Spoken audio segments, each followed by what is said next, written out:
This is the Relevant Podcast.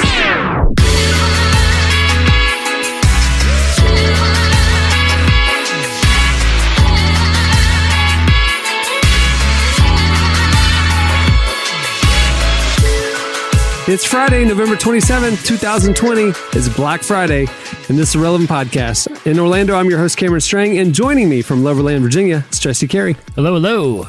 From Austin, Texas, author, podcaster, Jamie Ivey. Hey, guys. And from Nashville, Tennessee, artist, producer, mogul, Derek Miner. What up, dude? Is it too early, or is this right on time? Hey, I feel like in it's 2020... a day after Thanksgiving. It's all good now. We can listen to Christmas music. I feel like in 2020, we honestly could have started listening to Christmas music in September, and people have been like, that's all right, man. Like, I get it. I thought you were going to say August. Yes. The answer is yes. Yeah. Hey, for it's what we've all officially been no through- shame today, though. Y'all early adopters had to kind of hide it because you were going to be shamed. Now, just loud and proud. You can listen to whatever you want. Mariah Carey, you can listen to whatever. It's all good. There you go. Yeah. Do y'all get tired of I Christmas will music, say, though? I get tired of Mariah Yes. I Carey. get tired of it real quick. I don't Yes. mind Christmas music. I'm not a but fan. I do. I'm very, very tired of the Mariah Carey album. And listen, it is a legit masterpiece, right? It is a pop masterpiece, okay? What's your favorite Christmas album? But good Lord, okay? I mean, I bet Mariah Carey gets tired of the Mariah Carey Christmas album. Let's be No, honest. she don't. No, Not when she those don't. checks show up. Look, Yeah. hey, she runs. I don't think. Look, and this is me throwing shade. I appreciate the hustle and I appreciate the swag. I don't think Mariah Carey gets tired of anything related to Mariah Carey. See, here's my thing about Christmas music, because I love it. I love Christmas music. But it's like, on one hand, I'm tired of people doing the same songs. Like when I was doing the music for this episode, because I'm gonna play Christmas music in all the breaks. You know, like I love Donny Hathaway's "This Christmas," so I type in "This Christmas" to grab the song, and literally there's like 117 covers of "This Christmas," and it's just like, on one hand, it's like, can we get some new songs? But then when people try to do originals, they're terrible. I think the last Christmas original that was good was Mariah Carey's "All I Want for Christmas Is You." I mean, like, so it's like I don't know what to do. Either It's like we just want new stuff, but yet then we don't like it. right. It's like the same 20 songs, or they're terrible attempts at new stuff that nobody likes. So I don't know. think you got to leave it alone, man. Now, I will say the Reach Records Christmas album is pretty good. That I'm on. There you go. But it's, you know what I'm saying? I think it's good because I'm on it, but at the same time, no, for real though, like it's definitely, if you're looking for something a little different and kind of like more like urban, it's a pretty good Christmas album for sure. I'm not gonna lie. Also, here's another one that people don't know about, that Kirk Franklin Christmas album from back in the 90s. Yes, from 96. Dude, don't you completely sleep agree. on that one. Don't sleep Kirk on Franklin that and one. the family. He the For real. legend. Hey, Kirk, that Christmas album, Kirk, it need to get that Mariah Carey love. You know what I'm saying? If you feel I mean, listen, Mariah. It's Mariah Carey's overdue to be dethroned on this whole thing, and that's not me throwing shade against Mariah. She's a legit pop music queen. I'm just saying, I think at some point the torch needs to be handed to the next person. That's all I'm saying, you know. But I do. Who could even do that? I literally was thinking, like, who could replace Mariah Carey with the next huge thing? I was thinking Beyonce, right? So I just typed in Beyonce. Dude, did you know Destiny's Child did a Christmas album? I have vague recollection of that. You know? Yeah, I didn't know. Well, that. here's the thing. Like, if you take to a very well known Beyonce, Rihanna, and you're like, hey, we have an idea, Christmas album. I think they'd be like, nope, not doing it. Who cares? Yeah. Right. Am I True. right? Yeah. True. It seems like all the artists that have like that middling debut, you know, it's like they didn't quite have a huge hit, but like they got to do a quick album to kind of build the momentum before their next real album. They do a Christmas album. Okay, here, legit. Here's who needs to do one. Is John Benjamin. He is the comedian that did that experimental jazz album. Cameron, yeah. I know you know this record. It's one of my favorite albums. So the concept is this: he hired like a legit jazz band, okay, like a really great studio jazz band, to play some staples from the American jazz music, catalog or whatever. And he was saying, hey, I need you guys to play. I'm a pianist. We're going to go to the studio. We'll knock these out. What he didn't tell them is he has no idea how to play the piano, and he was just going to wing it in the studio. The result is the most hilarious album you've ever heard. Like a guy literally not knowing how to play an instrument, surrounded by great musicians, just trying to figure it out on the fly. I belly laughed throughout the entire album. If he did a Christmas album, it would be a gift. It would just be like, hey, you want to laugh? You want to hear these studio nerds like pound out some Bing Crosby while some joker on a Steinway just makes a fool of the whole process? I would love it. That would be my Christmas gift, John Benjamin. Do it, please. Look, I just sent something that is going to be extremely enjoyable for everybody on this podcast, and you will thank me later. Go ahead. This is my favorite Christmas song, by the way, of all time. So I printed the lyrics of Rudolph the Red-Nosed Reindeer, and I know the lyrics. Would you do us the honors of spitting Rudolph the Red-Nosed Reindeer? You know Dasher and Dancer and Prancer and Vixen, Comet and Cupid and Donner and Blitzen, but do you recall the most famous reindeer of all? This DMX. Yes. Those reindeer had a very shiny nose, and if you ever saw him, you would even say the most gangster dude of all time is doing Rudolph the Red-Nosed Reindeer. That should be an album. I would pay for a DMX Christmas album. I would pay ridiculous amounts of money for it. Just speaking of the Christmas thing and just vibing on the season, because that's what I feel like everyone this year is just looking for an excuse just to vibe out a little, just to feel good again. Have you guys noticed that people are getting really into Christmas decoration and lights right out of the gate here? Like I am, maybe it's just now it's okay. Now it's okay. People. Well, it's the Friday after Thanksgiving. Yeah, because today it's all right. But the people who've had them up for a month at this point. Yeah, but because they're just desperate. Everyone just. Let me ask you this: are you guys going to go a little extra hard this year at Christmas because 2020 has just been what it is? No. You know what I'm going to do? I'm going to stack all the toilet paper that I bought off the shelves at Walmart outside my house, and that's going to be my Christmas decorations. That's going to be your decorations? That's going to be my decoration. That's all I'm doing. It's going to work. That's what it is. Jamie, we've had our tree up for a long time because I record a Christmas special for my podcast and YouTube. That makes sense. And we have sense. to film that weeks ago. And so last year, our house was decorated for Christmas on Halloween. Yes, it is so early, but it's just, your house went as production. Christmas for Halloween. Yes. So we've had our tree up forever already, and it's already kind of boring. But does it make it not as special if it's like half the year? No, it feels great. I love the tree. It's awesome. I could look at it all year long. It's great. So here's a question I have, because I don't know how you guys do this, but are you guys directly after Christmas, all the Christmas decorations come down, or are you like me and it's like February and you're like still pulling different stuff out? It might not be February, but I let it run. I let it run for a little bit. There's the tradition is the 12 days of Christmas are the 12 days after Christmas. That's my justification. So I can leave it up for almost 2 weeks after Christmas and you can't say nothing. My husband is like, by Christmas Day night, he's like, okay, y'all ready? Let's start taking the stuff down. I'm like, babe, give me a few days. Hey, in fairness, it's been up since August. So it's already been up for a third of the year. Yeah, exactly. No, I'm lucky on Christmas Day if I'm not wading through waist-deep wrapping paper. Like that's what like Christmas Day for us is just like it's great, but it is savage. Like just stuff everywhere. You're climbing over Hot Wheels boxes. Me out so much. I don't mind.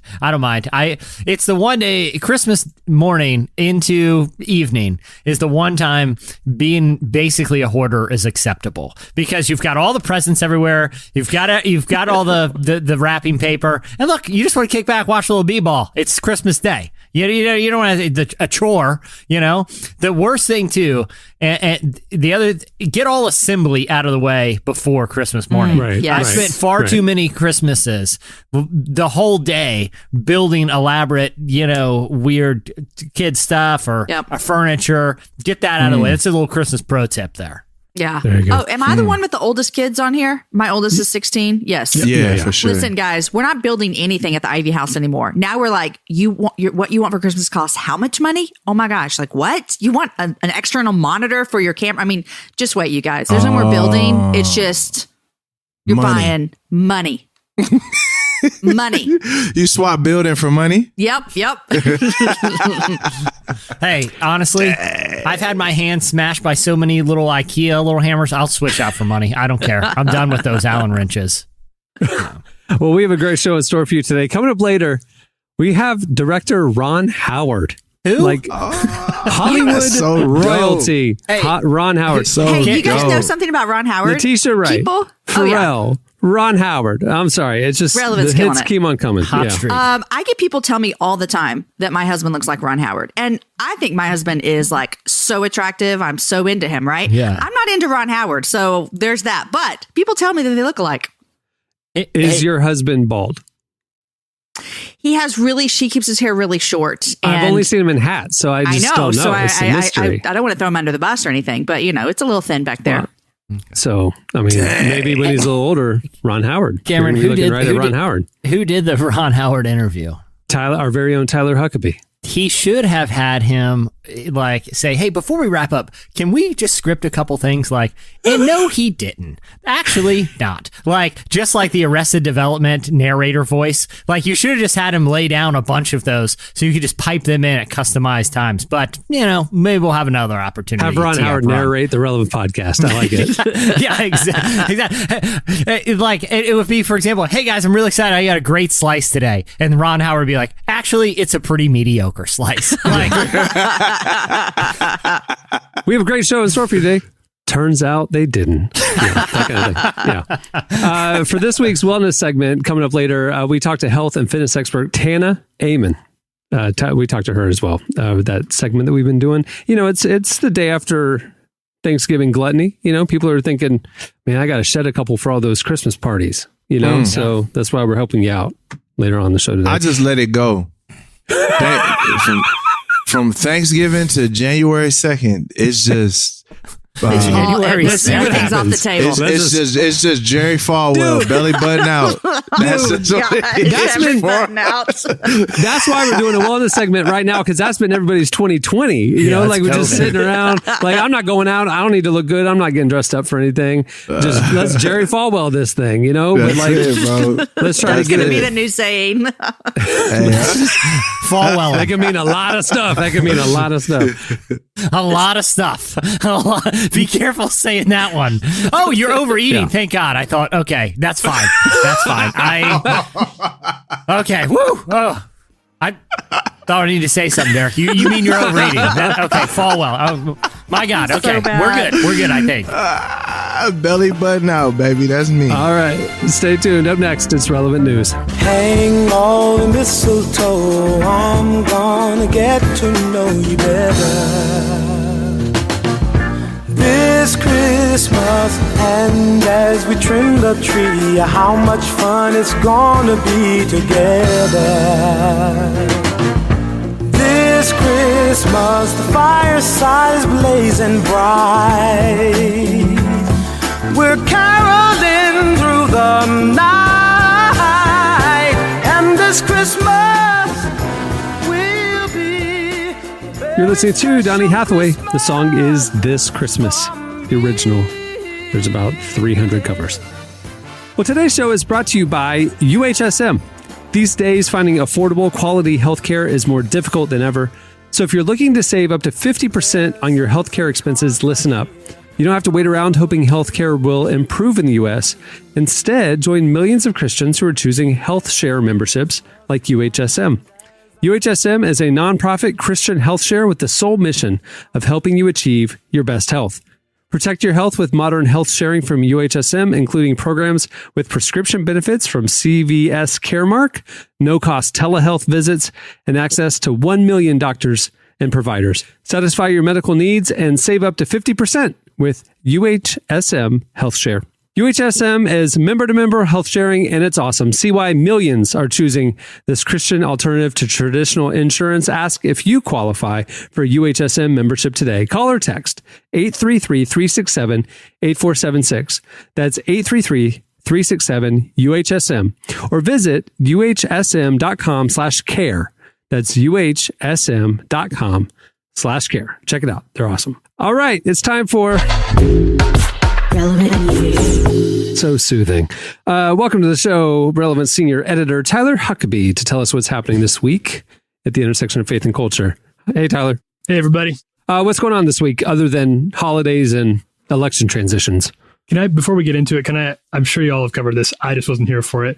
Jesse's wearing sunglasses. Is this going to be just his thing now? Like, drummer in a band? Is it actually, like he's... Tyler, it's a migraine thing. Yeah. So we didn't talk about it. It's okay. I made a joke about it earlier, too. It's not on the show, though. So. Yeah, but what if what if Tyler, I'm just going to say it. I don't care if listeners hear this, okay? I get migraines sometimes and I have to wear sunglasses because I get incredibly sensitive to light. But it has made me think, like, what if I was just sunglasses guy and I didn't offer an explanation? I would just, like, at what point does someone just decide I'm sunglasses indoors guy? Like I appreciate Bono. that in people. Yeah, exactly. Like Bono can You get just away go with it. Bono's a rock star. But Bono is Bono. But Bono's Bono are can do like whatever just, he wants. He's just like colored glass, though. I mean, it's not like, you know what I mean? It's like he's looking Not at the world through a anymore. red filter. Yeah. Hey, have you noticed this when like I've only seen it happen with a couple of actors, right? But when you get to a certain level of just like unmitigated cool, you make very terrible eyewear decisions. Okay.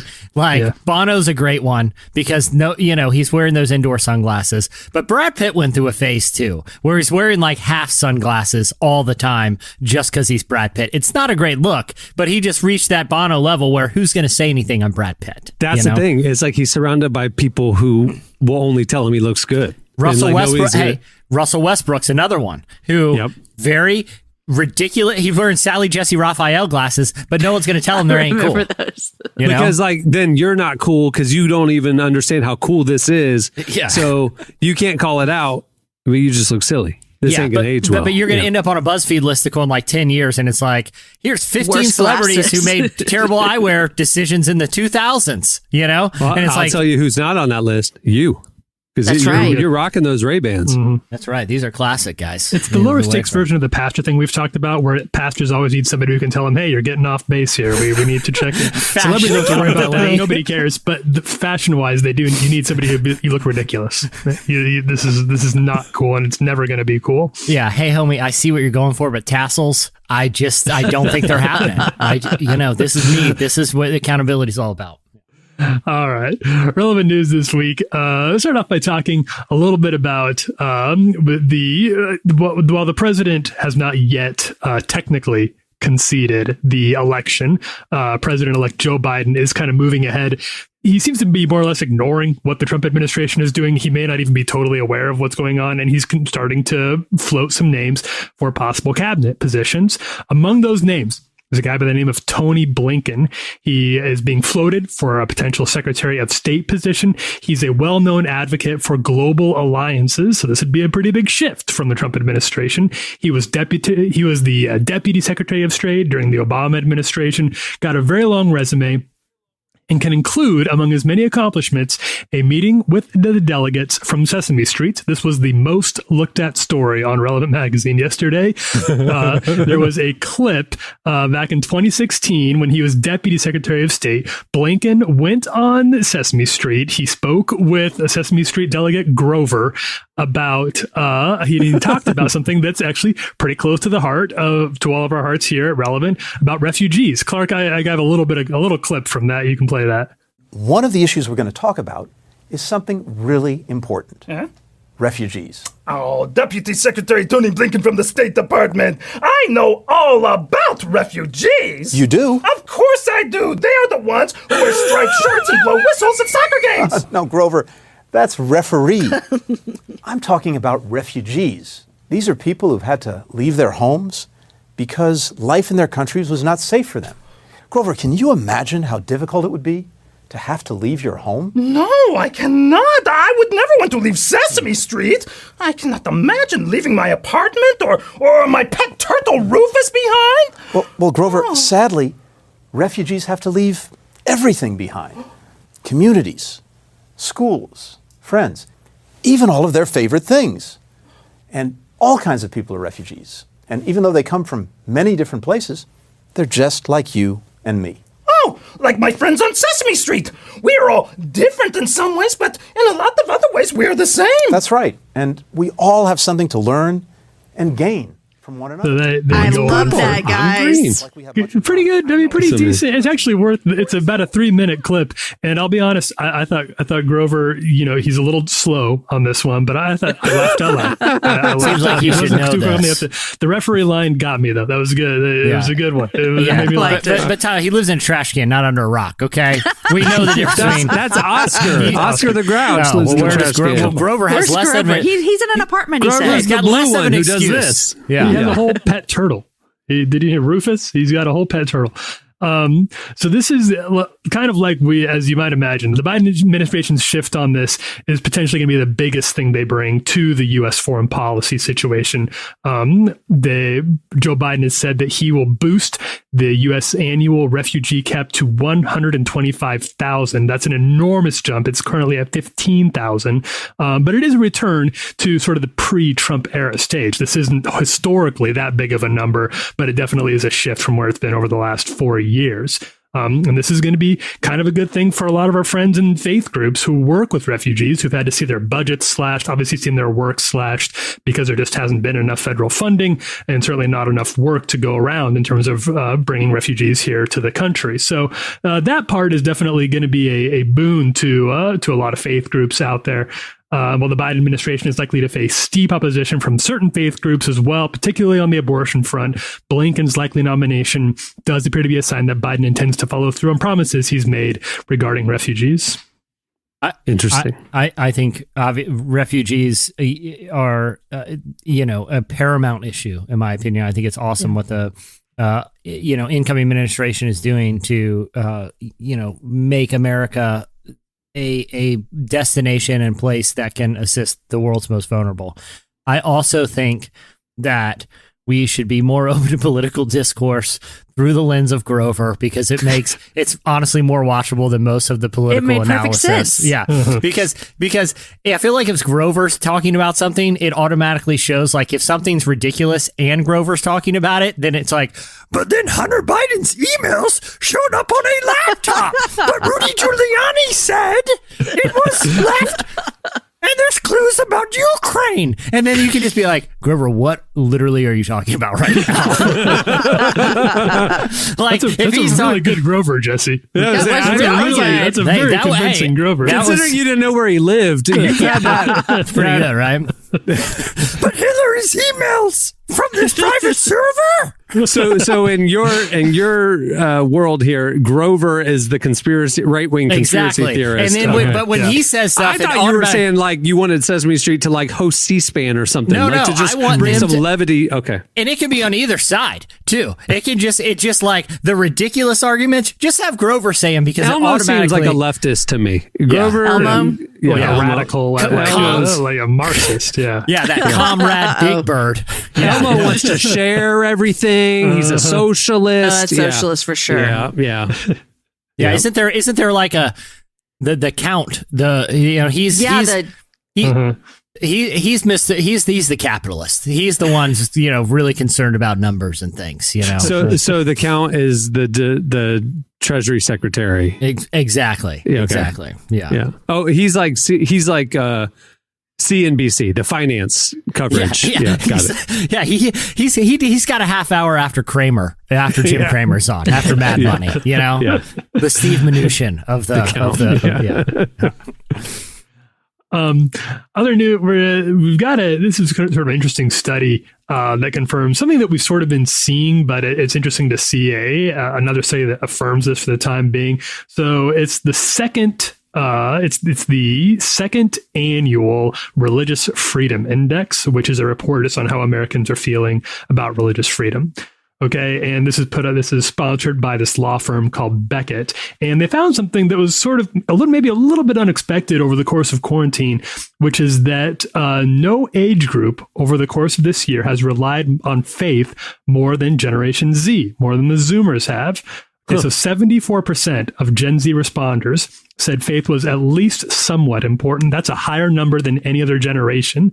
On average, 62% of all Americans across all age groups, 62% said faith was at least a little bit important for making it through COVID-19. 64% of the silent generation, for the most part, the oldest generation, agree that made them the second most likely generation to say faith was at least somewhat important.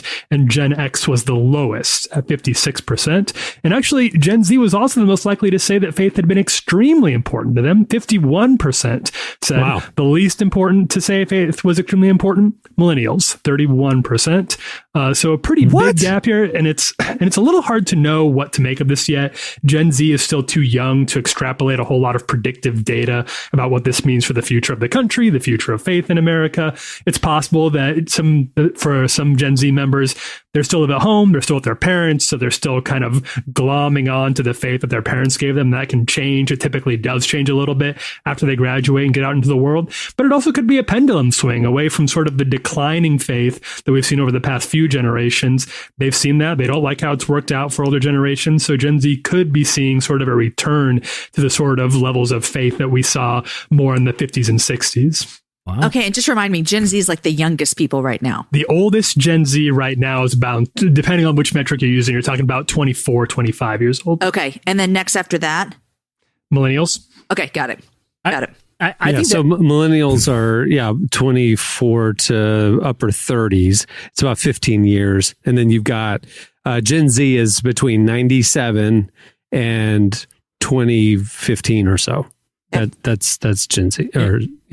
Which is crazy. Because, like, to your point, Tyler, I agree. A big chunk of them are still living at home. Yeah. But they're in households that are Gen X parents. You're talking about Gen X, potentially Gen X parents. And Gen X is the lowest of the faith that's interesting, thing. yeah. So that doesn't make sense to me, other than they've seen their parents reject faith and maybe they're clinging to it more than people expected. I have a theory about that.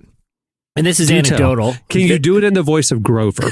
My thinking is the spiritual, but no, I think, that generation has shown sort of an affinity for, taking stands on like moral, ethical, and social issues. Equality seems to be very important, but they also seems to be, and I think we've ran other studies in the past that indicated that they kind of have a feeling that they're spiritual but not religious. I feel like other studies have shown, especially Gen Z, they're very empathetic. You look everything from, after a school shooting or, some of the loudest voices for climate change advocacy are in Gen Z, and that kind of identifying as spiritual but not religious. I have a theory about that term, and people who kind of self-identify as that, is that eventually that distinction goes away. Like, I feel like the older people get, they realize that spirituality and religion don't have to be mutually exclusive things, that they kind of slowly merge, and that spirituality that they've come to embrace eventually makes them, quote unquote, more open to religion, even if they didn't self-identify that. Because I feel like any kind of spiritual impulse will ultimately lead you into a direction of some sort of religion, hopefully, to Christianity, the teachings of Christ. But I actually think that impulse, if it's planted in somebody young, will turn them religious later in life. That's, again, I don't have evidence for that, but it seems to be something that's observable, at least anecdotally, Mm-hmm. So you're saying this is a good thing if what we're looking at this? For sure. Sure. I get encouraged when I hear someone say I'm spiritual but not religious, because well, that's a great impulse, like I think it's more important for someone to say that than say I'm religious but not spiritual. Like, I feel like you're better off saying, look, I feel some sort of impulse. I don't know what it is, and I don't feel comfortable assigning some sort of institutional understanding to it, but I want to chase this, because I do feel like, the Holy Spirit will lead people in the right direction, than someone saying, I'm religious, but I'm not spiritual at all. I don't, right. That's like law abiding. Yeah. Exactly. And I think that's maybe why we're kind of seeing this swing in the generation. Again, anecdotal, but Tyler, do you feel like that kind of squares with some of the studies you've read? Yeah, I mean, I think it does. And it's important to remember here that we're talking pretty soft science so far. And there's and like you said, and this is true, this has been shown to be true in lots of Barna research as well. The question of when the word faith or the word spirituality just means different things to different people. And it's really hard to figure out in a survey, like a simple survey question, what people mean when you say rely on faith. Well, a lot of people have a different idea about what that could look like. And it's going to mean one thing to the greatest generation, Gen X, boomers, than it does to Gen Z and millennials. So until we get a better metric for defining that, that's another reason it's be important to not extrapolate too much out of that data, but definitely true that the definition of what faith looks like or how it manifests or what praxis is for younger generations. From millennials, there's a big divide between millennials and older generations on that one, especially. All right, what else you got? The last thing we want to talk about a little bit is we're coming into what's usually sort of the if it's been a rough year for Hollywood, they look to December to pull them out of the slump, because the Christmas movie season is always big and always pulls in a lot of money. That is probably not going to be the case this year, as Jamie, our insider on theater going, knows. Not going to be a lot of our roving reporter on the ground. So we're seeing movies. Tyler, before you get into what you bring in, did you see the news that last weekend, the weekend coming into Thanksgiving, which, as you just said, is the kickoff to the big holiday box office. The number one movie in America is the movie Freak.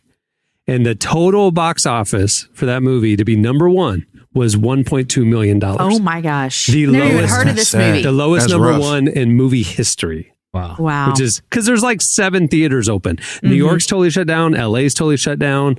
They just closed 400 Regals again. I mean, it's like, don't worry, my son's still working, guys. There you go. Jamie's family was 30% of the national box office last week. Really blurring the line between first and last responder over there in the Ivy household. Yep.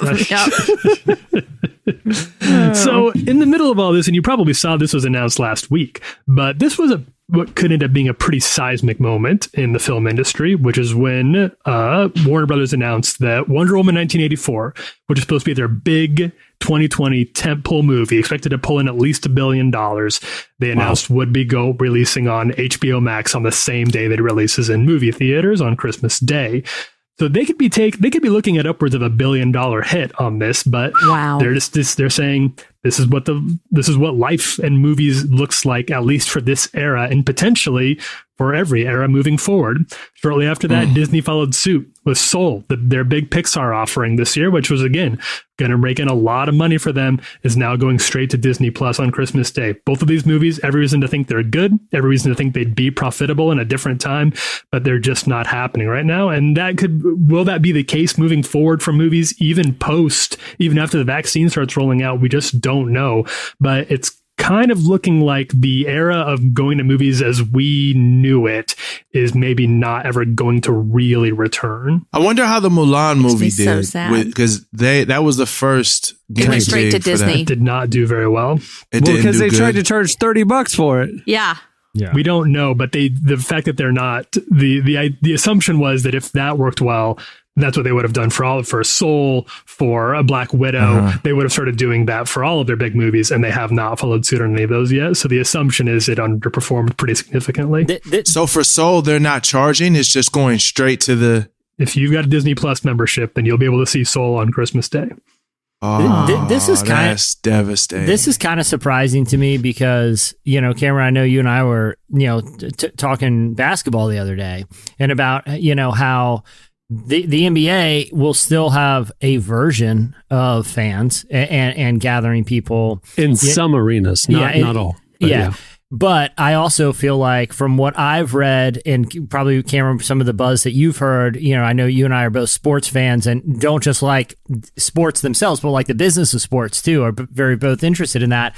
And that it seems like most league executives are projecting that there is a future on the horizon where, crowds once again gathering will be somewhat commonplace once again. I mean, we saw in like Thailand a week ago where they hadn't had a positive COVID case in like 200 days. You know, they were much more aggressive early on with lockdowns and things like that. But they had a big, gigantic outdoor music festival with people packed in. You know, like when vaccines become widely available and distributed, do you guys think that people are going to be returning to movie theaters? And if you're a studio executive, do you just punt the movies till the spring when people are getting vaccinated and going back to the movies? I don't know if this is forever. What do you guys think? I think people will go back. I mean, right now we're seeing, like, I'll take, you know, in Austin, for example, we have really high numbers here in Texas. You know, we hit the first state with 1 million cases. So it's really high. We're at stage 4 again, out of stage 5 in Austin. But yet it feels like when you look around, people are like, I just want life to be back to normal. And so they're still taking precautions, but they're doing things that they weren't doing in March, if that makes sense. And so I think people are going to be craving to get back to quote unquote normal, whatever that might be. I can't wait. I'm not even going to lie. I mean, Like, I'll get my tickets back to the Texas games next year. I mean, like, I can't wait to go back to that. You know, that's something that we had to, you know, hunt on. Like, I don't even want to, and I might be tripping, but I'm not even really trying to even experience the movies how they're happening now. Like, I want packed movie theater full of people where when the moment happens, the whole theater goes, yeah, you know what I mean? Like, I want that. Like, I love that experience. So yeah, I'll tell you, as soon as things begin to look safe, or, you know, we figure out what's what, that's what I'm banking on, is that. But I don't think, I think it can be both. I think that the movie theaters can come back and they're still releasing stuff on HBO Max early, or Disney Plus early too. So I don't know. Am I the only one that's been to a movie during COVID? Mm-hmm. Wow. Yeah, sorry, guys. It'll be interesting. There's a lot of organizations, including travel. I mean, like, travel is a big debate right now because it's holiday weekend. Qantas Airlines said that they're going to impose a policy once the vaccine is available that they're going to require a card showing that you've had the vaccine before they'll allow you to fly on their airline. And other major airlines are going to follow suit. I think that's going to become what the major gathering places are going to start doing. The theme parks, the music festivals. It's like, okay, if you want to come gather maskless and kind of have that normalcy, you need to show us that you're clean. You know what I mean? I don't know what I feel about that. I don't like that. I don't like think it either. That's very scary. It's like that girl in your videos, Derek, where she got it, and then she like, maybe she was right. Yeah. But like, going to a Magic game, they reached out and they were testing the waters about some of the policies that they're going to experiment with to ensure a safe environment for a limited number of fans. And they were just asking feedback of, like, if this was required, what would you think? If this was required, what would you think? And one of the things the NBA is planning to do for the arenas that can have some limited fans for the new season is that they will administer rapid testing upon entry, or you have to bring a thing that says in the last 48 hours you've been tested and that you're negative, and that will have to wait for that 15 minutes to get cleared to enter the building. And it's like, I think it's gonna be that. So maybe if you don't want to have the vaccine, you're just gonna have to prove that you get tested before you can enter any of these places. I think that's gonna be 2021 for a lot of places. Fine. Yeah, I would do that. I'll take a test.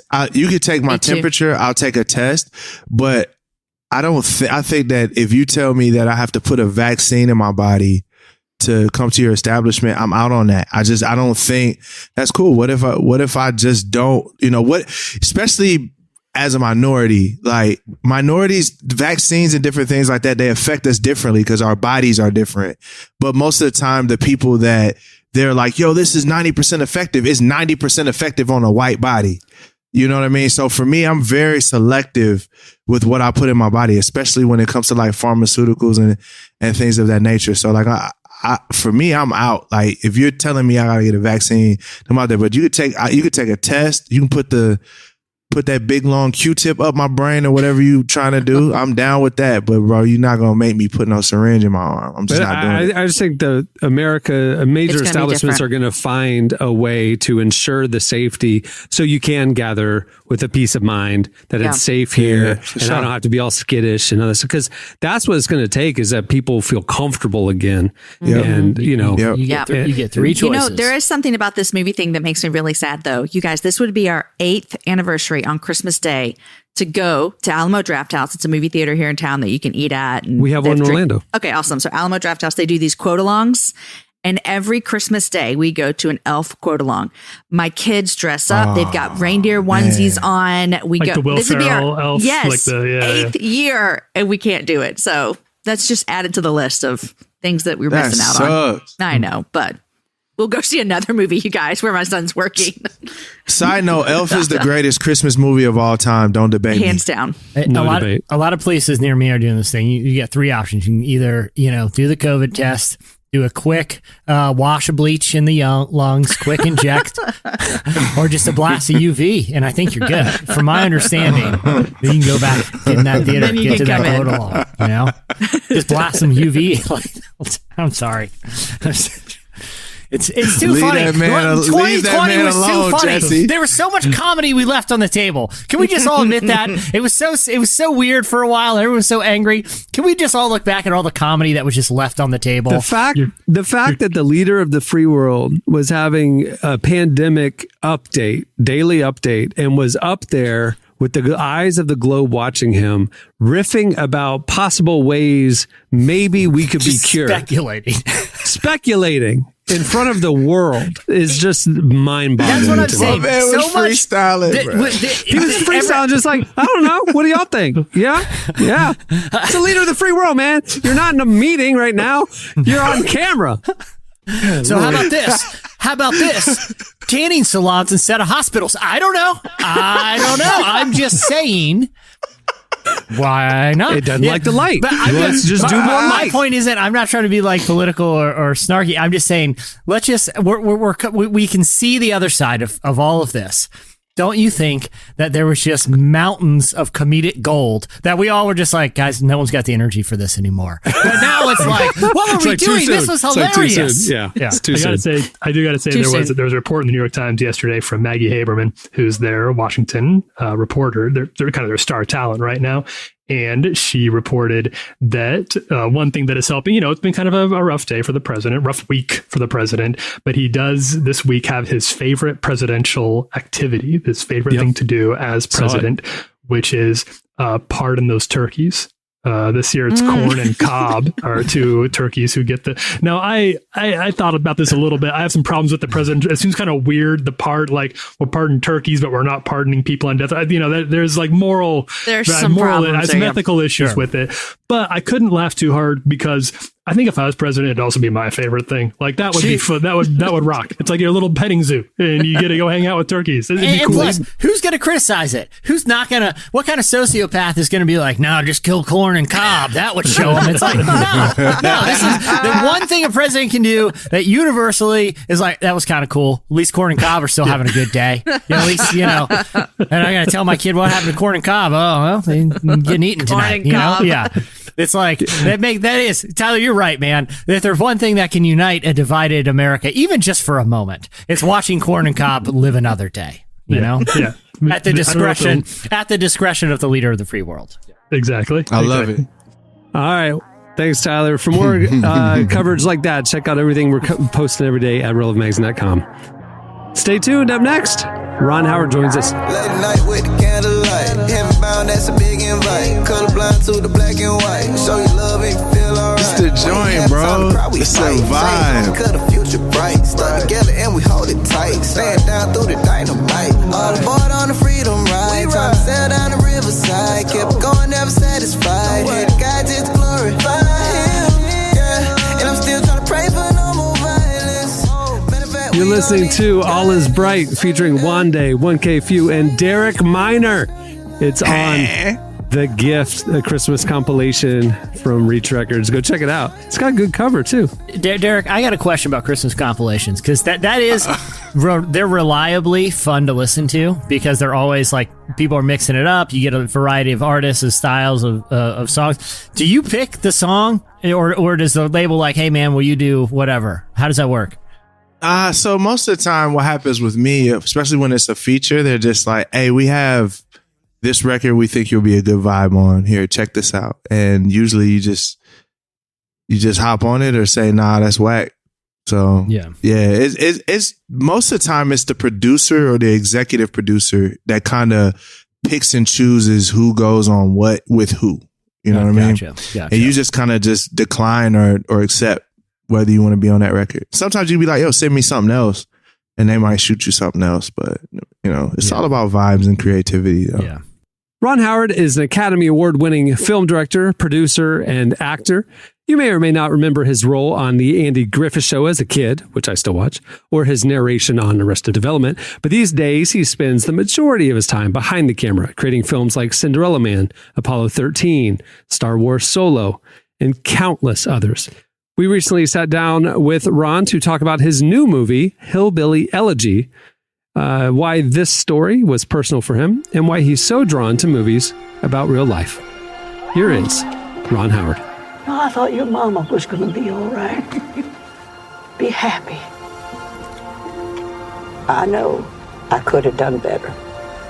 But you got to decide. You want to be somebody or not? I've been doing real good. When I read the book, I really related to the characters. I found the book very interesting, but what caught my eye and sort of, my piqued my curiosity were the family members. And one thing jumped out at me, because my family roots are in Oklahoma, and a small town in Oklahoma, Duncan, and then farm country, where my dad was from a farm. And I called my great-grandmother Mamaw, and I thought that was just her nickname. I didn't realize that it was a broadly used cultural, name for grandmothers. So that was one of the things that caught me right away when I read the book. When I started talking to JD about it, and learning even more about his family story, and frankly, hearing his voice, his accent, his cadences, it just felt very, very familiar to me, even though, my people are from the Midwest and in his Kentucky and then in Ohio. But I've been interested in trying to find a family story that dealt with kind of rural America in a way that I could connect with and relate to, and I began to believe that Hillbilly Elegy was it, and I'm really glad I had the opportunity to make the movie.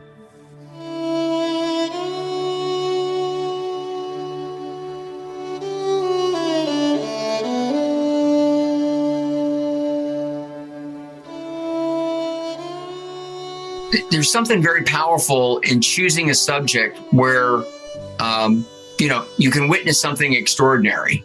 It happened. And it's not, and you present it to an audience, not as fiction, not as something you wish could happen, but as something that has occurred. And I think that in the relationship between the storyteller and the audience, it's kind of that understanding in some ways allows the filmmaker to take even bigger risks with characters. When audiences know it's based on a true story, they tune in a slightly different way. It's kind of a different sort of an exchange. It's still meant to be exciting, exhilarating, emotional, dramatic, and entertaining in those ways. But you kind of connect with audiences' hearts and minds in a slightly different way. And that appeals to me. Now, as a kid, I always loved history. The first film I ever made that was a serious film was actually a documentary about the Depression that I made when I was in high school. And so I've always been fascinated by true stories. I was just afraid to delve into them.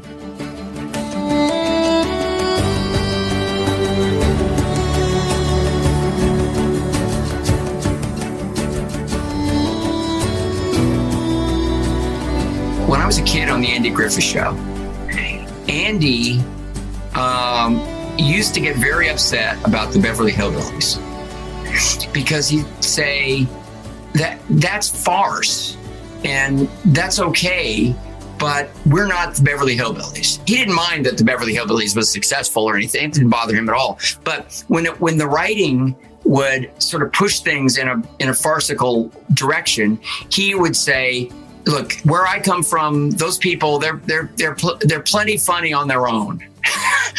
We don't have to reach that far for it. For him, there was a real dividing line. So all these years later, I certainly was trying to avoid tropes. I talked to, interviewed people, country western singer-songwriters, and just sort of, and documentarians who had focused a lot on the region. So I kind of wanted to understand what the tropes were and how that could be avoided. Ultimately, I kept going back to the research that JD was handing me.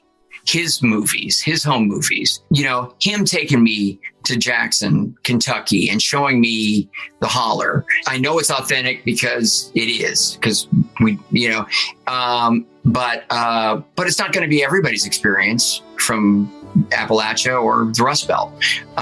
So I recognize that as well.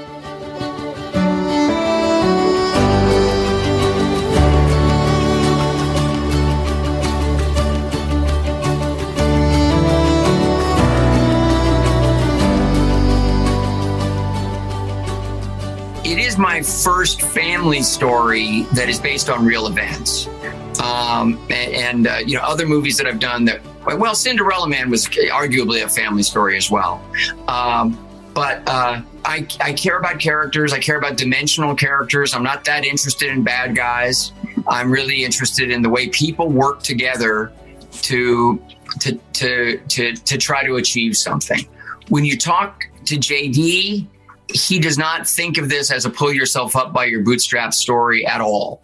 He thinks of it, more as a rescue story. He feels that he simply would not have been able to achieve any of these ambitions, any of these goals without the important women in his life, especially Mamaw, and his sister Lindsay. That really interested me. That this was a story about people who could have difficult lives packed with regrets, some of which they own, some of which they feel the victims of, circumstances. But at a particular moment, they may have the opportunity to make a huge difference in the life of somebody who they care about, and perhaps and change the course of a family.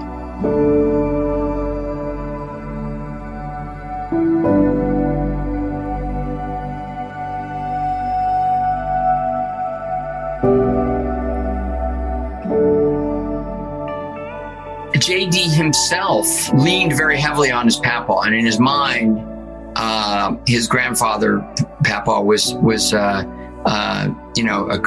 great guy.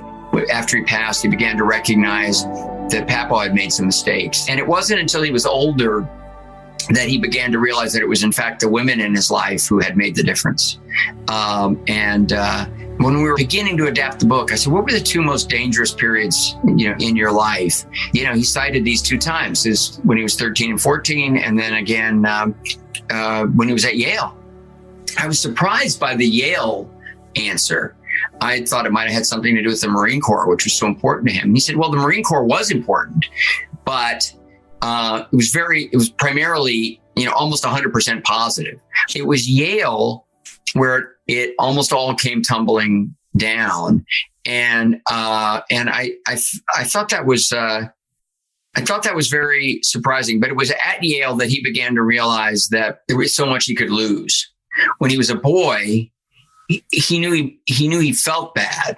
He knew he wasn't happy, but he couldn't see the forest for the trees. So in a way, at that time, he didn't even recognize that he'd been rescued by his very heroic grandmother. And I think in a lot of ways, that's why he wanted to write the book. And it was the thing that he was the most protective of when it came to adapting it.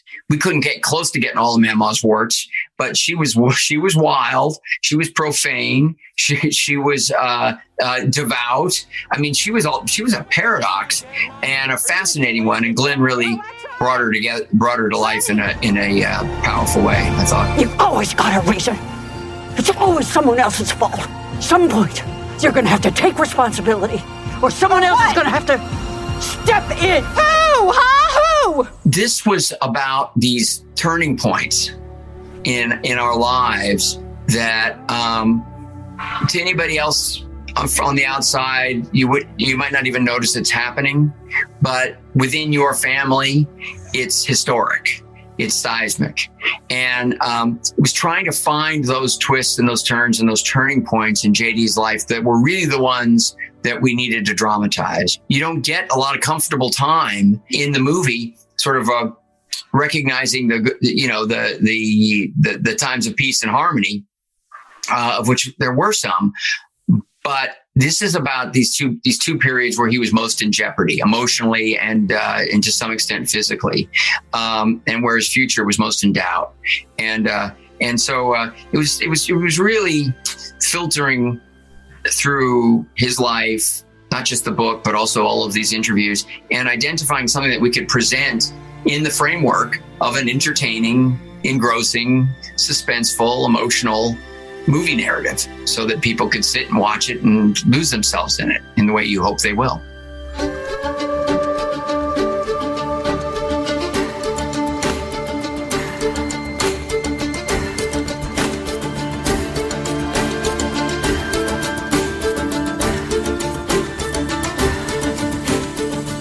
That was Ron Howard. Check out his new movie, Hillbilly Elegy. It's out now. Jingle bells, jingle all the way. Oh, what fun it is to ride in a one-horse open sleigh. Jingle bells, jingle all the way. Oh, what fun it is to ride in a one-horse open sleigh. Dashing through the snow in a one-horse open sleigh. O'er the fields we go, laughing all the way. You're listening to Lauren Daigle. The song is Jingle Bells. It's Christmas, y'all. Well, it's time for our weekly fall wellness series. This week, we talked to best-selling author, neurosurgical ICU trauma nurse, and health expert Tana Amen about mental health, brain health, and a lot more. Remember, this series is brought to you by UHSM, member-to-member health sharing. See why millions are choosing this Christian alternative to traditional insurance. Ask if you qualify for UHSM membership today by visiting uhsm.com/care.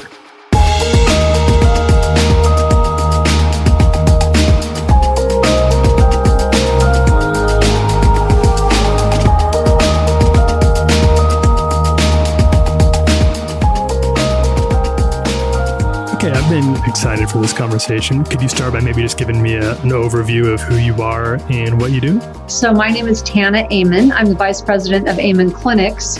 I've written 10 books, but my new book, The Relentless Courage of a Scared Child, is very different. It's a memoir. Never thought I would do that. It's if someone doesn't like the nutrition advice you give, not a big deal. If someone doesn't like your personal story or they criticize it, yeah, that's a little more painful, right? So, but I just felt like it was time. I sort of felt like I was being called to do this. And so here I am. Yeah, it's Amen Clinics. We look at people's brains and we connect their brain health to their behavior. And it's very interesting when you begin to do that because you realize that behavior is complicated. It's easy to call people bad. It's harder to ask why. And so, yeah, so my new book sort of looks at behavior and past childhood trauma through that lens. Maybe we should define terms a little bit here because it's an extraordinarily complicated situation. There's a lot of ideas out there about what brain health is, what mental health is. Can you address some of the common misconceptions you've come across and what the truth is? Yes. So I'm a neurosurgical ICU nurse. So for me, it was science. It was like I didn't want to deal with walkie-talkies, people who talked. I didn't want to deal with any sort of mental health issues. Before I met my husband, I was like, I wanted him sedated and intubated. That was just easier for me. I didn't realize how much that was really a testament to me sort of burying my own past. It's just like I really didn't want to dig into some of that stuff. I never also realized that, like, when my husband talks about brain injuries at Amen Clinics, we actually have done so many studies that show that even minor brain injuries affect behavior. They affect the decisions you make. They affect the outcomes in your life. But when, as a neurosurgical ICU nurse, I thought brain injury meant you cracked your skull open, right? Not true. Even minor injuries affect a lot of things in your life. So when you begin to see mental health through the lens of brain health, it changes everything. That's interesting. So how does having more empathy change that conversation around mental and emotional health? Past childhood trauma is a big part of why we end up being so judgmental. I know for me, it's like the reason I just could not deal for the longest time with working with addicts, people with addiction. So because I would label them as addicts as opposed to seeing them as people with addiction. And so, but that's because there was so much pain in my childhood, so much pain in my family. When you begin to see it through the lens of brain health, when you begin to develop empathy, for me at first, I was like, wait, do I really want to do that? Because now I have to change how I feel about these people, right? I have to change how I feel about this entire group of people, how I've been thinking about things my whole life.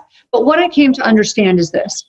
Just because you have empathy, it doesn't mean that there aren't consequences. It doesn't mean that, people who do something that hurt other people, that doesn't mean they're going home today if they're in jail, right? It just means that it begins to destigmatize it so we're able to have conversations. So we can begin to build bridges, not walls, so we can get proper treatment for people. But if we don't understand it, we're not going to do that. We're just going to say their problem, not mine. But it's not. It's all of our problem. Something that comes up a lot when we at Relevant have this conversation is we hear from people who really lean into spirituality over science and even sometimes ignoring science. What would you say to someone who says, well, I've got my Bible and I've got my pastor, I'm good? At Amen Clinics, we treat people through 4 lenses. Biological, what's going on with your body?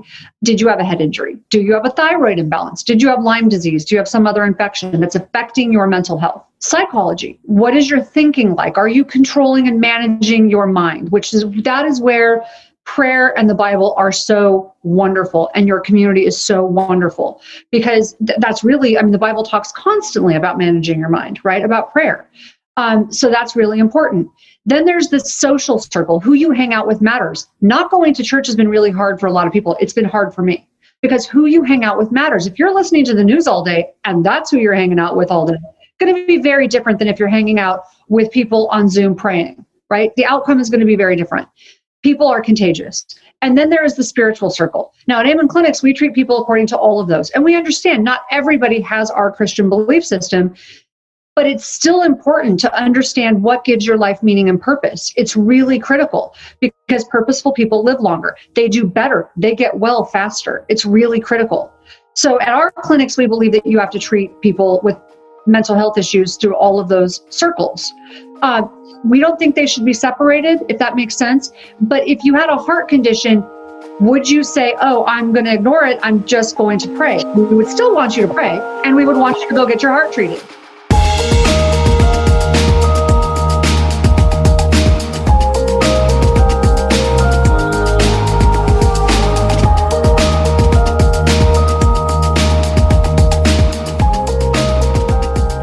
That was Tana Amen. For more content like this, make sure to check out our wellness series every Tuesday and Thursday at relevantmagazine.com. Thanks, UHSM. Also, thank you to Ron Howard for joining us today. Make sure to check out his new movie, Hillbilly Elegy. It is out now. And while you're checking things out, check out the new issue of Relevant. It's available for free, thanks to UHSM, at relevantmagazine.com. Features Matthew McConaughey on the cover. Letitia Wright is in it. Features with Jen Hatmaker, Lisa Turkers, Social Club Misfits, Brooke Ligertwood, and a lot more. There's also an awesome gift guide for your Christmas gift buying. We break down some of our favorite finds from across the internet. Go check it out. It's available now at relevantmagazine.com. On that note, we'll wrap it up. I'm Cameron Strang. I'm Jesse Carey. I'm Jamie Ivey. And I'm Derek Miner. Have a great Black Friday weekend, everyone. Don't spend too much.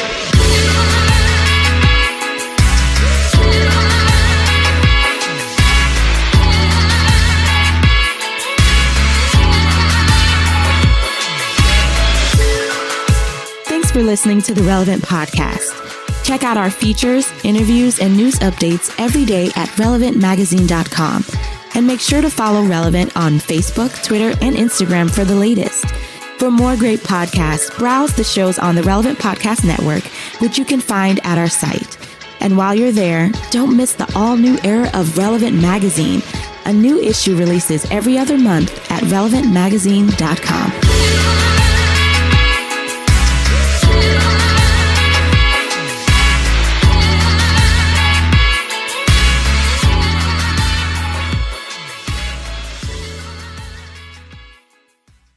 But Hillary's emails from this private server?